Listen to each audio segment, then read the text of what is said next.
Hello, my name is Trinity, and this is my presentation on preventing disposability with fast fashion. I did this project with Vansh, Daine, Paulina, and myself for Environment 465. If we skip over to my part, we can talk about the impacts to the environment from fast fashion. Using synthetic fibers, you can get that at a low cost, so that calls for an increase in demand because people want cheap clothing, even though they come at a low quality and low environment safety, health risk for the employees. But we're not going to talk about the employees yet. For the microplastics, it can damage the environment and the marine life. It clogs the waterways, it contaminates the marine life, and it destroys our drinking water. It can take hundreds and thousands of years to break down, and the synthetic fiber production relies heavily on fossil fuels, furthermore explaining why our environment is slowly declining because of the increase in demand with fast fashion. According to the EPA Environmental Protection Agency, only 1.7 million of the 13 million tons of clothing items produced in 2018 were recycled. The other 2.2 million were burned, and more than 9 million ended up in landfills.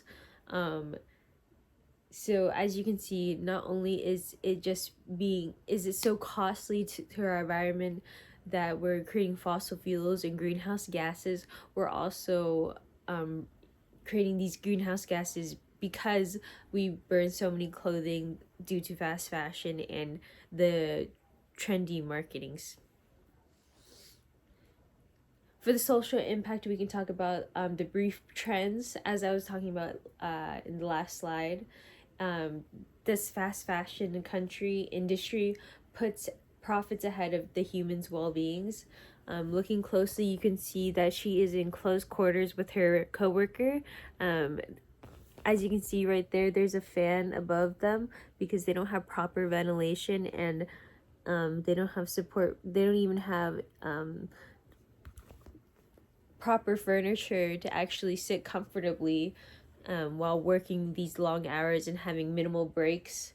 The widespread of worker exploitation and the lack of effective labor laws has some fast fashion businesses reduce their costs because they're outsourcing through other nations with low salaries.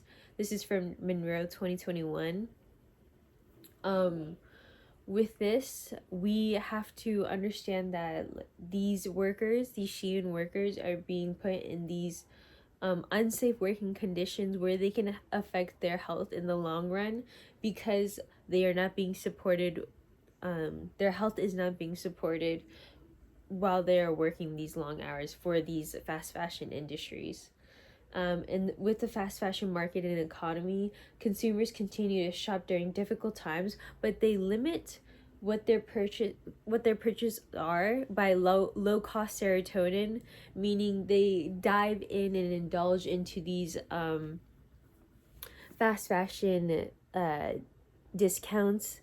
So even though these clothes cost up to like $3, they can cost even less because of marketing and promotions like this, where Shein did a Black Friday sale for 85% off.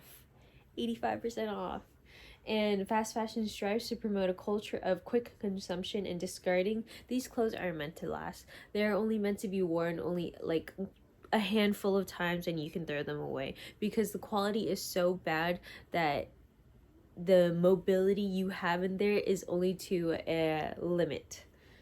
And of course, it's only going to be a limit because these clothes are going to be up to $350 compared to what they're actually should be priced, because these labor laws are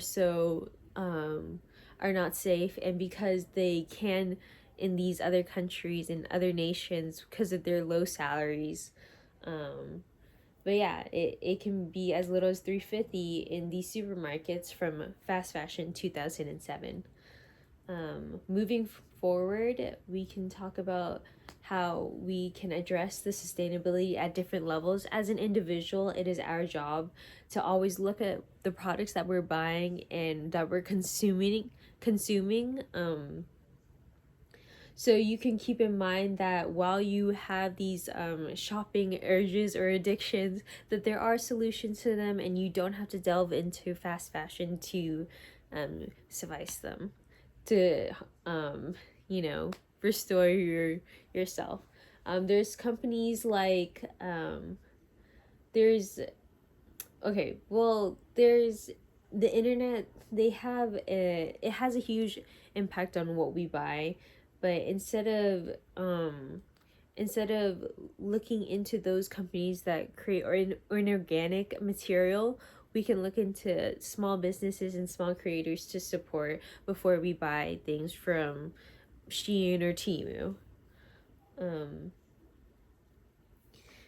In a local stance, we can talk about how we can buy from people that are secondhand resellers. For example, there's Poshmark, ThredUp, and other stores like Etsy that support small businesses. Most of them are from California, and promoting and encouraging upcycling workshops. For example, Amsterdam has host repair cafes where people from the community come together and restore their clothing. You know, with a little DIY, you can say that I had a part in restoring this clothing, and I didn't buy any clothing to support the